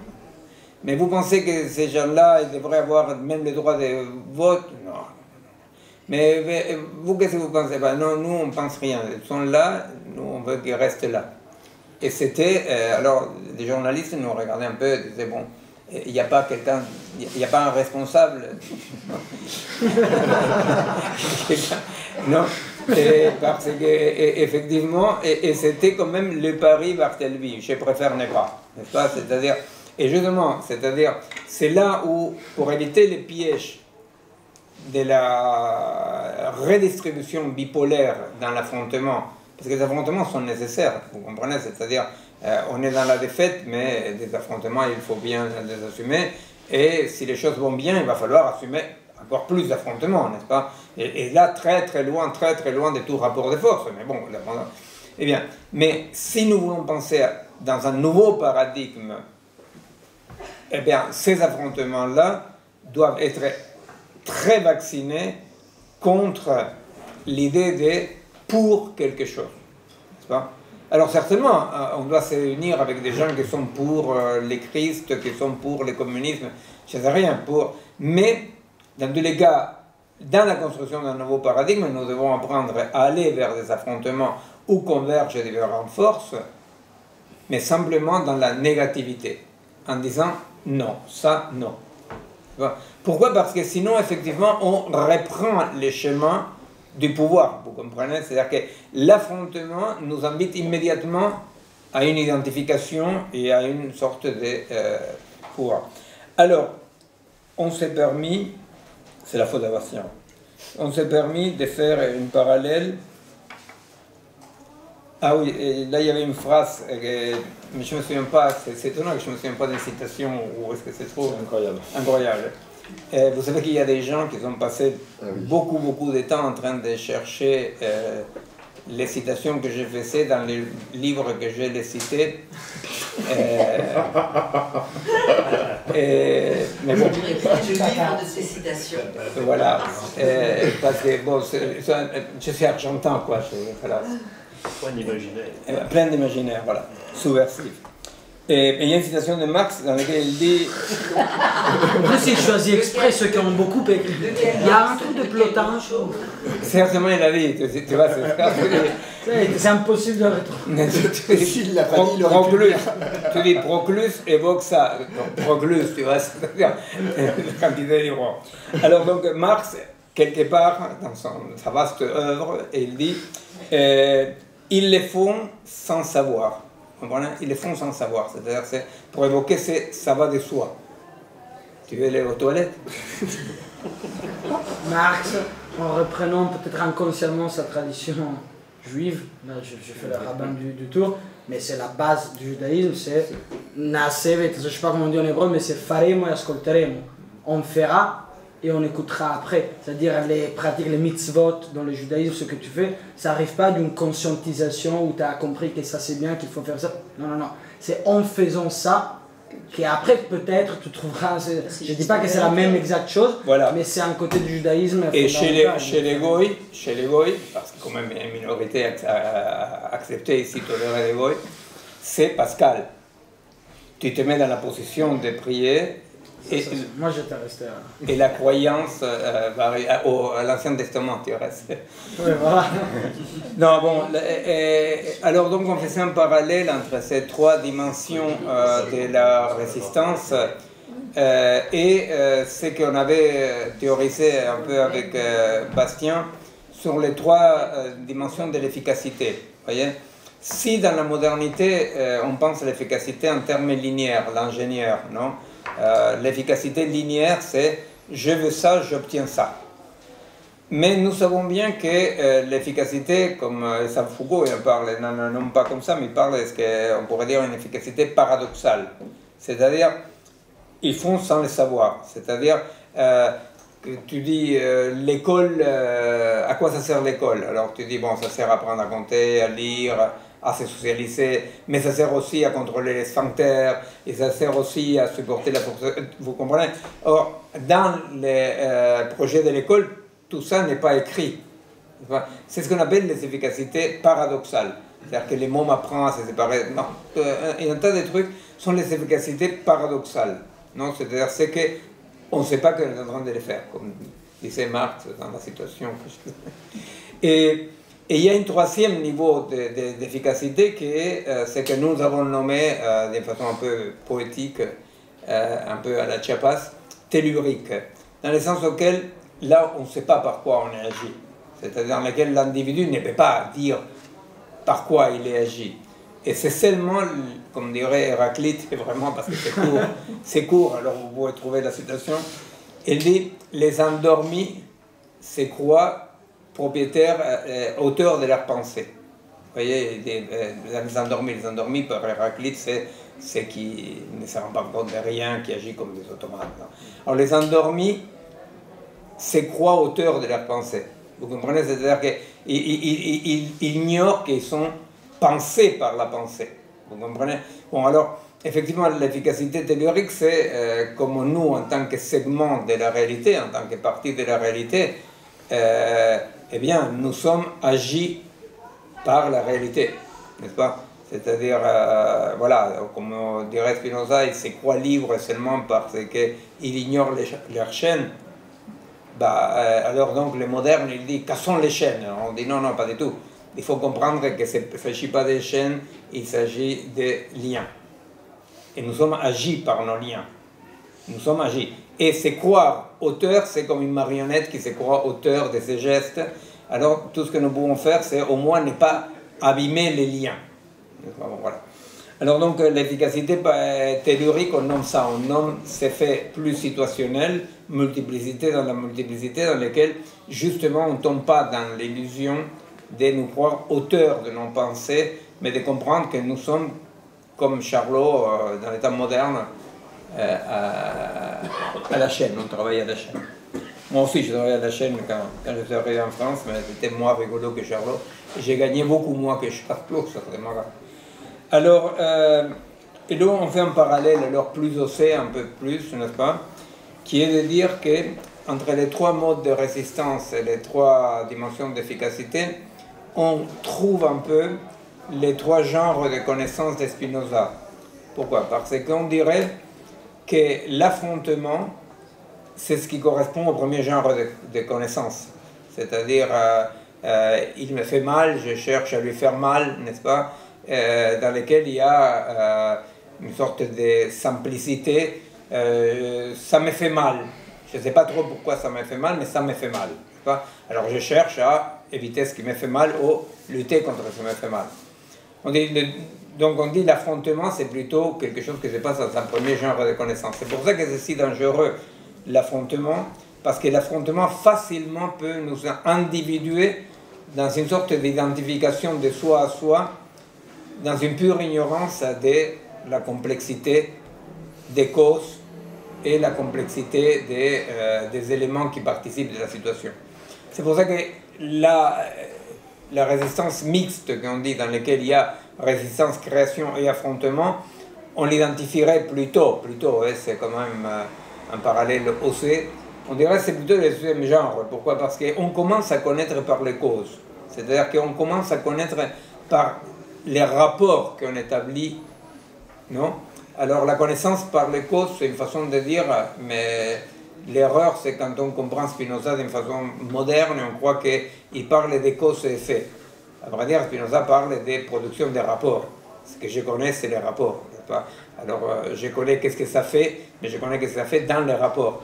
Il n'y a pas moi et l'objet, n'est-ce pas? Il y a des rapports dans lesquels on connaît, non? Donc, on disait, bon voilà, dans la résistance mixte, dans laquelle on est dans la création, mais aussi dans l'affrontement, quand même, il y a une certaine connaissance par les causes et par le rapport. Et on dit que la résistance à la création, dans son fort caractère désubjectivisant, n'est-ce pas, dans lequel on essaye de participer en tant que multiplicité à la multiplicité. Avec Géraldine, qui est venue nous parler pendant quelques séances du séminaire l'année dernière, des autres sujets, des nouveaux sujets des droits, non? Les fleuves, les animaux, etc. Justement, l'idée c'était d'arriver à comprendre que ce n'est pas que les humains, en tant qu'humains, octroient des droits aux autres vecteurs de la situation, vous comprenez? Ce n'est pas que l'humain, en tant qu'humain, octroie des droits aux animaux ou aux fleuves. C'est vraiment une conception tout à fait situationnelle d'ensemble dans laquelle les droits qui émergent de l'ensemble des interrelations. Vous comprenez? C'est-à-dire que ce n'est pas une façon de donner depuis ma supériorité humaine des droits, n'est-ce pas? C'est que ce qui émerge comme une résultante en droit pour les fleuves, cette émergence d'un droit est fruit de l'interaction de l'ensemble du soubassement de laquelle participent les fleuves, les humains, c'est clair. Et alors, c'est pour ça que nous, on rapprochait respectueusement, on a rapproché la résistance-création des troisième genres de connaissances parce qu'il y a quelque part un point de vue de la situation. C'est-à-dire c'est la situation qui agit. C'est la situation qui agit et c'est la situation qui désire pour la situation. N'est-ce pas? Comme dirait l'autre, c'est Dieu c'est l'amour de Dieu pour lui-même. C'est pas que dans le troisième genre, c'est pas que des individus aiment Dieu, n'est-ce pas? C'est Dieu qui s'aime lui-même à travers les individus. Alors donc, effectivement, dans le troisième genre, nous on mettait, voilà, on est rapproché de cette résistance-création dans laquelle on désubjectivise les participants. Alors, on a marqué d'autres choses. D'accord.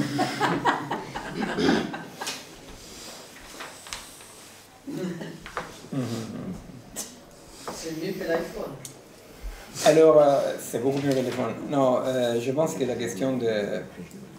Oui, voilà. Non, en fait, dans le bouquin avec Bastien, on a travaillé aussi plusieurs points plus pratico-pratiques de la résistance-création, n'est-ce pas? Un de ces points-là, effectivement, la question de... Qu'on pourrait... ce sont plusieurs points. Hein. Un, ça pourrait être la question de la masse critique. La masse critique des expériences alternatives.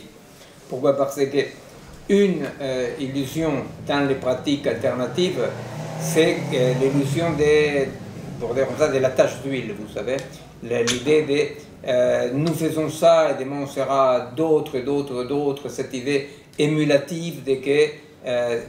or, effectivement, l'expérience, ça sont toutes des choses qu'on met dans les bouquins qui sortent absolument de l'expérience pratique, n'est-ce pas? C'est pas que théoriquement on a trouvé ça. Et dans l'expérience pratique, depuis ces décennies de travail de contre-pouvoir, ce qu'on trouve, c'est que effectivement, toute expérience de résistance-création pour garder sa dimension organique, non, doit pas chercher à se penser comme correspondant à un périmètre extensible, vous comprenez? C'est-à-dire qu'on peut dire, je pourrais m'étendre, non? On pourrait grandir, on pourrait continuer à grandir jusqu'à questionner le pouvoir, par exemple, non? L'expérience montre que toute expérience alternative, quantitativement grand ou petit, connaît tôt ou tard une sorte de point critique, de masse critique au-delà de laquelle explose. Ça parle beaucoup des caractères organiques des expériences alternatives, n'est-ce pas? Les caractères organiques, c'est des caractères de finitude à la fois, d'expériences alternatives de création. Parce que, voilà, c'est empirique. La pratique, nous, on théorise la question des principes organiques, mais ce que nous avons constaté par des centaines et des centaines d'expériences alternatives concrètes, surtout en Amérique du Sud et quelques-uns en France, ce que nous avons constaté, c'est que l'idée de la tache d'huile ne fonctionne pas, n'est-ce pas? C'est-à-dire que l'idée de la tache d'huile retombe dans l'idée d'une totalité englobante, hein, révolutionnaire, alternative, et c'est pour ça qu'on parlait, je parlais tout à l'heure de la théorie de la situation, de penser la situation, parce qu'effectivement, si bien toute expérience alternative, parce qu'elle est organique, elle correspond à un principe monadique. Ça veut dire quoi? Ça signifie que la monade, ça signifie tout bêtement que le tout est dans la partie, n'est-ce pas? Qu'il n'y a pas un tout qui enveloppe toutes les parties, n'est-ce pas? Alors, effectivement, bon, l'exemple le plus bête, vous savez, c'est l'exemple biologique, hein, c'est-à-dire la vie n'englobe jamais des processus. La vie, c'est ce qui se donne dans chaque cellule, dans chaque partie, n'est-ce pas? Dans un corps vivant, il y a des organes vitaux, mais il n'y a pas d'organe central. Toutes les parties contiennent ces tout-là de la vie. Bon. Alors, effectivement, dans les expériences alternatives, il y a ces principes monadiques dans lesquels, effectivement, le monde se reflète dans l'expérience sous une certaine mode, mais il n'y a aucune totalité qui englobe toutes les expériences, n'est-ce pas? Alors donc, pour dire comme ça, c'est ce que Max avait raconté en parlant de Corbeil, c'est que nous avons vu des centaines de fois en Amérique du Sud, plutôt que de faire de la géopolitique et de dire comment devrait être le monde, comment devrait être l'économie, je ne sais pas quoi, on dit, mais comment l'économie, comment le monde, comment la pollution existe là, n'est-ce pas? Comment existe là? C'est-à-dire, et non pas en pensant que ces macro-processus existeraient quelque part en dehors de la situation, en englobant la situation, n'est-ce pas? Alors on dit le néolibéralisme, ce sont des banques, ce sont des intérêts, oui d'accord, mais la question c'est que le néolibéralisme comme ça n'existe nulle part, n'est-ce pas? Il n'existe que dans des situations concrètes dans lesquelles on le subit sous des formes différentes. C'est pourquoi aussi vouloir lutter contre le capital, par exemple, vouloir lutter contre le néolibéralisme en globalité nous condamne à l'impuissance, parce que le néolibéralisme n'est ce qui existe que dans une myriade de situations concrètes sous des formes différentes. Ça donne un principe organique à chaque situation de résistance-création. Mais ça fait qu'effectivement, comme tout principe organique, connaît des limites et des masses critiques de déploiement et de développement. Alors bon, on a donné plusieurs exemples, je ne vais pas revenir sur les exemples qu'on donne dans les bouquins, mais on a vu toujours que ce soit le troc, que ce soit l'autogestion, que ce soit des différentes expériences de création, quand on ne tient pas compte des doubles caractères, n'est-ce pas, un point critique de développement et le caractère éphémère de la pratique, c'est-à-dire que la pratique n'émerge pas pour l'éternité, non, mais que si on ne tient pas compte de ces éléments-là, soit on tombe, il y a deux travers qui nous menacent, soit on tombe dans les travers dans lesquels on voudrait que notre expérience concrète se développe jusqu'à vaincre les grands méchants loups, soit on tombe dans quelque chose de beaucoup plus banal, beaucoup plus quotidien et que nous connaissons tous et toutes, qui est la tristesse de constater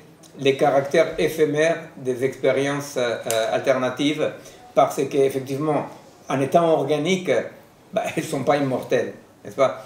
Et ça, je vous assure qu'en tant que quelqu'un, que ça fait, je ne sais pas, plus de 50 ans que je me balade dans les milieux, les mouvances alternatives, pratiques et concrètes, je vous assure que la tristesse et le découragement est un ennemi 1000 fois plus puissant que la police, le néolibéralisme, la censure, vous voyez. C'est-à-dire que j'ai tellement vu, je vois tellement d'expériences s'épuiser dans la tristesse, et nous pensons vraiment que là, il y a un changement de paradigme fondamental en comprenant que le caractère organique des expériences alternatives implique son caractère éphémère, tout en sachant que l'irréversible niche au cœur de l'éphémère.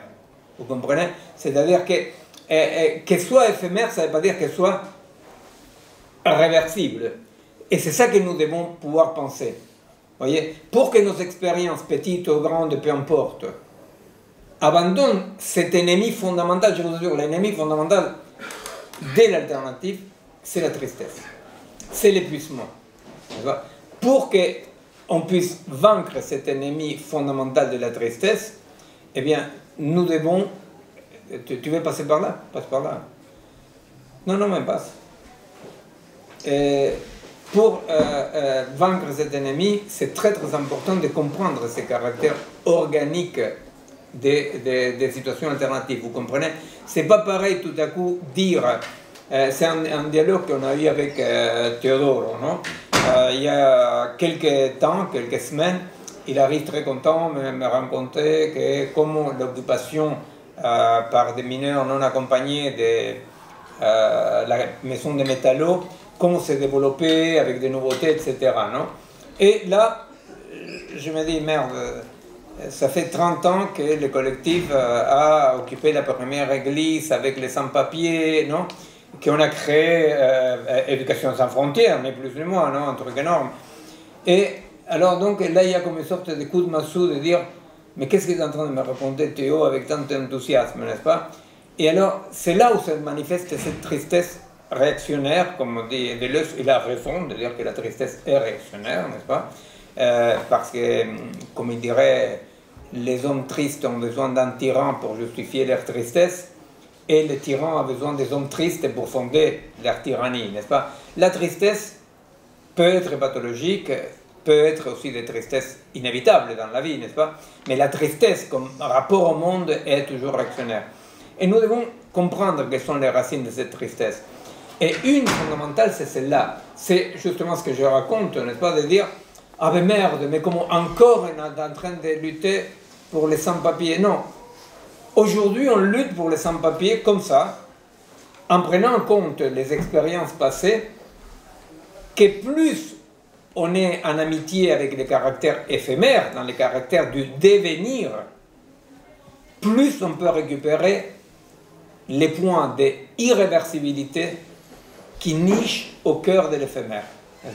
Alors, ça c'est un point sur lequel on a beaucoup insisté avec Bastien, parce que ça nous semble un point fondamental, n'est-ce pas, qui est celui de que si l'expérience alternative, elle se fait, imaginez-vous, sous condition de la conscience, alors on doit être à chaque fois, à chaque pas qu'on fait, on le fait en s'efforçant parce que c'est contre nature, contre tous nos arcs réflexes culturels.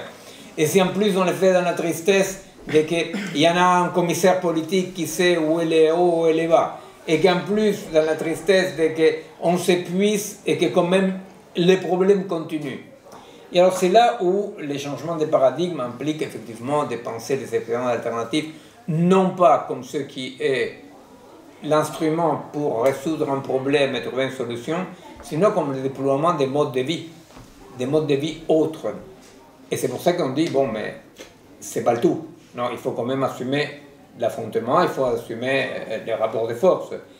Mais la base de la base d'un changement de paradigme, et c'est ça, investir le présent autrement, la base de la base, c'est considérer l'éphémère non comme un défaut.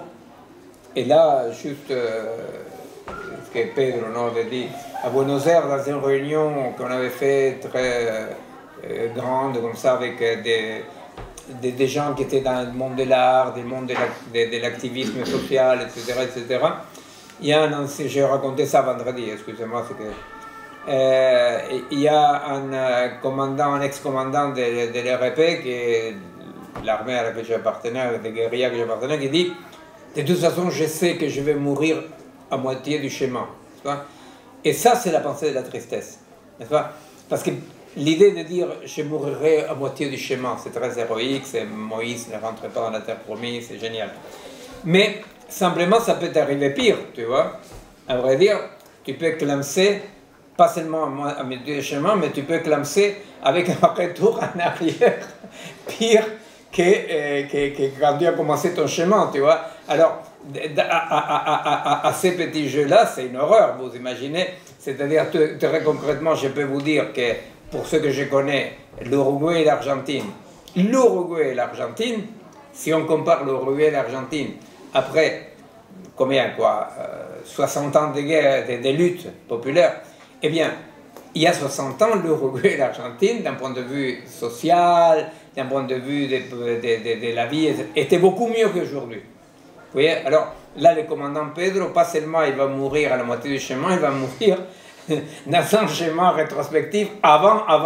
Alors, c'est là où il y a la connerie et la tristesse, de considérer qu'il y a un chemin quelconque qu'il faut parcourir. Assumer les situations, ça signifie avoir des projets, bien entendu, qu'il faut des projets et qu'il y a des désirs et qu'on peut évaluer si on a réussi ou on n'a pas réussi, n'est-ce pas? Mais accepter les caractères éphémères n'implique pas, justement, ne pas avoir des projets et vouloir être efficace. Il faut être efficace dans des luttes, dans des projets, il faut être efficace. Mais simplement consiste à abandonner cette idée téléologique, historiciste, d'un futur linéaire, non? Dans lequel on a un point oméga de qu'est arrivé. La fin de la négativité. Voilà. C'est ce qu'on signifie cette expression qui est parfois mal comprise, qui est l'idée d'agir sans solution. C'est-à-dire aussi accepter sereinement et voilà, que l'injustice n'est toujours que l'ombre de la justice. Et que toute lutte pour la justice ne doit pas amener à une déception parce qu'elle n'installe pas la victoire définitive de la justice. Que, voilà. C'est ce que disait aussi, ce qu'évoquait Miguel aussi en début de séminaire. Mais que ça soit dans les nouvelles figures ou que ça soit en contre-offensive, effectivement, ce qu'on visait, c'est justement combattre la tristesse, cette tristesse-là qui guette tous ceux qui s'engagent et luttent aujourd'hui. C'est aussi un guide pour les aider à échapper à ce piège de la tristesse. En plus, ce que l'expérience montre, c'est que la possibilité d'agir d'un point de vue tout à fait en décalage avec les paradigmes de l'ennemi est toujours très puissant, n'est-ce pas? Parce qu'on peut trouver des exemples, n'est-ce pas? Mais bon, dans tous les cas, il s'agit de quoi? Il s'agit, si l'ennemi, de par sa culture, de son mode de rapport au monde, etc., sait qu'est-ce que vous désirez, c'est exactement la même chose que lui il désire, il a gagné, vous comprenez? Les grands décalages sont donnés en ces pas de côté. Vous savez, ces pas de côté, il est donné par une phrase que pour les marxistes plus orthodoxes, etc., c'était très bizarre et que les guévarismes avaient adopté quelque part. C'est que les Indiens, quand ils luttaient contre les Espagnols, après quand ils luttaient contre les propriétaires terriens, etc., ils avaient une consigne qui en partie, au Chiapas, c'était reprise, mais pas trop. Ils disaient, nous sommes déjà morts. N'est-ce pas? Alors on dit, comme tu es déjà mort? Ils disent, nous sommes déjà morts. Ça veut dire quoi? Ça voulait dire, tu ne peux rien nous offrir qui te permette de négocier ou de nous incorporer à ton paradigme.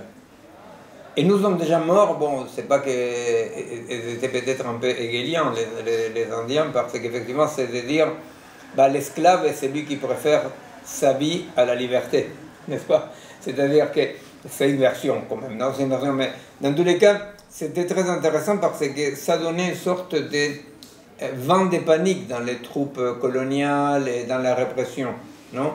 Et ça dit encore aujourd'hui, c'est-à-dire quand les gendarmes arrivent pour réprimer les Mapuches, par exemple, en Patagonie, cette idée de que nous sommes déjà morts, les autres, ils sont leur vie, leur salaire, leurs projets, n'est-ce pas? Et affronter quelqu'un qui est déjà mort, c'est une panique totale, parce que tu ne peux pas savoir comment va se déployer la puissance de l'autre. Vous comprenez? Et effectivement, la puissance de la résistance en lutte de ceux qui sont déjà morts, comme ils disent, nous sommes déjà morts depuis 5 siècles. Hein? C'est la nuit de 5 siècles, ils appellent ça. Et alors, effectivement, c'est un exemple qui peut être pris comme poétique ou métaphorique, mais qui en réalité consiste effectivement à dire je n'ai rien à voir avec ton paradigme, mais tout ce que tu peux m'offrir, y compris la vie, vous comprenez? Tu ne me possèdes pas. Tu ne peux pas me posséder, parce que qu'est-ce que tu veux m'offrir si je suis déjà mort? Voilà. Comme, non pas quelque chose de mortifère, de morbide, je sais pas quoi, mais comme un chant à la vie. Mais la vie comme l'éphémère. C'est les Blancs qui est en face en train de réprimer, qui croient qu'il y a une vie solide comme le rock, qu'il y a des états et des projets immortels, vous voyez, qui croient à ce qui n'est pas éphémère. C'est l'autre qui est prisonnier dans cette vision de pour toujours. Et l'autre, en acceptant le devenir, je finis avec ces points-là, en acceptant ce devenir, ce qu'il va accepter, c'est quelque chose qui a à voir avec un nouveau paradigme de résistance, que moi je nommerais ça comme une sorte d'excentration de notre axe. Non, ça veut dire quoi, excentration? Nous avons un axe que nous croyons, en Occident, nous croyons que cet axe-là coïncide avec nous. Vous comprenez? Tout ce que je fais, c'est justifié pour moi, par moi. Non? Il y a toute cette débilité monstrueuse des économistes qui dit que l'agent économique suit son intérêt, n'est-ce pas? C'est une bêtise incroyable, parce que comment ferait-il, qui serait cet agent économique qui serait un surhomme capable de connaître son intérêt. N'est-ce pas? Qui connaît son intérêt? Personne connaît son intérêt. Bien. Alors donc, effectivement, l'Occident a construit cette histoire de chacun de nous avec un axe central inamovible.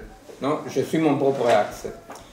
La réalité montre que quelqu'un qui est dans un devenir, qui est dans une vie plus pleine, qui est dans une joie, pour parler comme Spinoza, ce qu'il va expérimenter, c'est le déplacement de l'axe qu'il identifie. Vous comprenez? Le déplacement de l'axe qu'il identifie. C'est-à-dire que tout à coup, ça on peut le comprendre tout bêtement par les rapports d'amour. Pas l'amour simplement des couples, l'amour avec les enfants, l'amour avec les amis, n'est-ce pas? L'amour avec un groupe, l'amour d'un animal, l'amour de... L'amour. Pourquoi? Parce que dans un rapport d'amour, l'axe qui nous identifie se déplace. Vous voyez? Se déplace, par exemple, dans un rapport d'amour avec une personne, se déplace vers cet troisième être qui émerge, non? Style spinoziste, que c'est ni toi ni moi, mais c'est un nous. Se déplace. À la fois, vous voyez, c'est-à-dire, c'est ça aussi, nous sommes déjà morts, vous comprenez? Pourquoi? Parce que le blanc, il considère que, comme toi, tu n'es que toi, que ton être est prisonnier de la cage de ton moi. Alors il dit, si je te tue, tu perds tout. Ce que le blanc ne peut pas comprendre, c'est que pour l'Indien, l'axe avec lequel il s'identifie, l'axe qui leur donne sa vie, est dynamique. Vous comprenez? Et alors tout à coup, je peux être tout à fait mort, mais ce qui m'identifie n'est pas prisonnier du moi. Vous comprenez? N'est pas être prisonnier d'un moi. Ça, effectivement, c'est un des éléments fondamentaux derrière tout ce que je disais tout à l'heure, non? D'apprendre à avoir des pratiques qui nous décentrent de cette cage du moi. Que nous le voyons, alors là, tristement dans la clinique psy, quand nous voyons comment en Occident les gens deviennent déjà même plus des individus mais des profils, et la difficulté pour établir des liens, n'est-ce pas? La difficulté pour établir des liens, parce que les liens doivent être des liens dans lesquels la personne en question n'accepte pas de déplacer son axe d'un millimètre, vous comprenez? C'est-à-dire que l'autre doit correspondre à mon axe. Il n'y a aucune raison d'être avec quelqu'un qui, d'un point de vue absolument commercial, pour dire comme ça, ne satisfait pas mon axe. Vous voyez? Et ça, c'est toute une nouvelle pathologie, mais terrible, hein, qui est due au mode de rencontre actuel, qui est un mode de rencontre dans lequel chacun est dans son axe et l'autre doit être fonctionnel à son axe. Et si je soupçonne que l'autre n'est pas fonctionnel à mon axe, je ne trouve aucune raison, mais aucune raison pour établir des rapports avec quelqu'un qui ne soit pas fonctionnel à mon axe. Parce que malheureusement, dans la psychopathologie actuelle, il y a un développement de cette centration dans un axe archi-personnel, archi-individuel, vous voyez, qui fait qu'il y a une sorte de demande exponentielle des gens due à la solitude de ne pas pouvoir entrer en relation avec l'autre. Mais la blague terrible de ça, c'est que quelqu'un qui a sa vie ordonnée par un axe tout à fait individuel est quelqu'un qui n'a pas de rapport avec lui-même. Parce qu'il y a un rapport spéculaire avec une image de lui. Vous comprenez? Il est un rapport spéculaire avec une image de lui. Pourquoi? Parce que personne ne peut se connaître. Donc cet axe-là individuel qu'on croit pouvoir servir ne peut être qu'un miroir, une image sur laquelle je projette ce que je crois être, et j'agis déjà même pas par rapport à un intérêt personnel dû à l'impossibilité de connaître un intérêt personnel, j'agis par rapport à une image absolument massifiante, banale, construite par les masses médias de ce que je crois être mon moi et qui bien entendu m'isole de tous les autres. Mais ça c'est la blague, parce que ça m'isole de moi-même. Alors donc, je ne sais pas si est-ce que quelqu'un veut intervenir, même on avait dit que... Est-ce que tu peux expliquer pourquoi développer l'irréversibilité qu'il y a associée au caractère éphémère? Est-ce que c'est de montrer que ça a été possible ou Oui, oui, tout à fait. Il y a quelque chose, tu vois, que c'est, si on veut aller vite, tu vois, on peut se mettre dans le marécage très compliqué de Spinoza par rapport à les modes d'existence de l'âme, tu vois, de l'essence, non? Parce qu'il y a quelque chose d'irréversible, non, dans le fait que si existait, non, il y a quelque chose qui existe pour toujours. Et alors donc, Spinoza il dit on expérimente qu'on est éternel, non? Alors on expérimente qu'on est éternel, pas immortel, mais on expérimente qu'on est éternel. Alors quand est-ce qu'on expérimente qu'on est éternel? On expérimente qu'on est éternel quand on est dans un rapport qui en tant que rapport se situe hors de la temporalité. C'est-à-dire tu expérimentes la joie de la beauté d'une œuvre d'art, la joie de l'amour, la joie de comprendre quelque chose. Dans des rapports, tu expérimentes ça. Cette expérience-là, c'est une expérience de quelque chose qui n'est ni rapide, ni non rapide, ni longtemps, ni pas longtemps, et hors du temps. C'est hors du temps que lui identifie des côtés des essences ont un caractère irréversible. Tu comprends?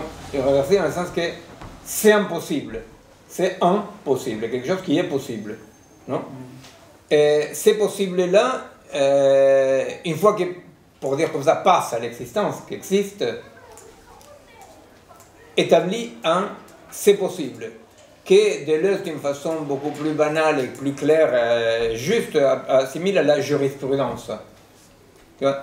Alors donc, pour le dire d'une façon comme ça très rapide, c'est comme le jour où il y a eu cette femme, je ne me souviens pas malheureusement son nom, qui était la première médecin femme de la France, ben voilà, ciao, c'est fini. Vous comprenez? Il y a eu médecin femme, c'est fini. C'est-à-dire, après, tu ne peux pas dire les femmes ne peuvent pas être médecins. Tu vois? Donc, ce sont des, voilà, des avant et après. Tu vois? C'est-à-dire que les modes d'émergence de cette essence, pour dire comme ça, c'est qu'elle va établir une irréversibilité, mais non pas dans l'existence dans le monde, parce que dans le monde on peut revenir en arrière, on peut empêcher les femmes d'aller à l'école comme en Afghanistan, tout ce que tu veux. Mais il y a quelque chose d'irréversible, c'est-à-dire tu peux revenir en arrière, tu peux détruire les acquis, il y a eu mais... un précédent. Hein? Il y a eu un précédent. Il y a un précédent, tu vois, il y a un précédent que c'est l'irréversible. Alors, c'est ça que moi je pense que nous devons vraiment profondément apprendre dans les expériences alternatives, à nous centrer sur qu'est-ce qu'on est en train de construire. Quelle est la nouveauté, quel est le nouveau possible, quel est le nouveau possible qu'on était capable de produire. Et non pas nous centrer sur le caractère éphémère. Parce que là, pour citer un peu comme ça à l'Oponchasso, comme on dit, Spinoza, on peut dire que quand je me situe dans les caractères non éphémères de mon expérience alternative, je cherche l'immortalité. Quand je me situe dans les caractères irréversibles de mon expérience, je suis dans ce que Spinoza appelle l'éternité. L'éternité niche au cœur du fini. Il n'y a pas d'éternité dans l'immortalité. Et je vous dirai plus, c'est-à-dire la vérité, c'est que c'est le désir d'immortalité dans cette identification de soi à soi, qui est toujours loupé, entre autres, non? C'est que dans ce désir d'immortalité dont cette grande canaille de Laurent Alexandre et toute la clique transhumaniste parle aujourd'hui, c'est par ce désir d'immortalité que nous sommes en train de brader tout ce qui est d'éternel d'irréversible il y a en nous. Et ça, on peut le constater. N'importe qui, c'est le schéma hegelien, finalement, tu vois, interprété par Coiré, en tous les cas. Et n'importe qui a comme objectif survivre doit trahir et sait trahir. Il y a un moment donné dans lequel ton axe n'est plus dans ta survie. C'est Socrate qui dit « Je préfère affronter la petite mort pour sauvegarder la grande vie. » Bon, alors la grande vie, je vous souhaite de bonnes vacances, allez prendre le soleil, et dans des expériences de tourisme de masse, et on se retrouve fin septembre, début octobre. Vous pouvez consulter par le site du collectif les dates, hein, et je vous demande effectivement, pour tous celles qui sont dans d'autres réseaux alternatifs, militants, etc., de faire circuler les informations des dates et des rencontres.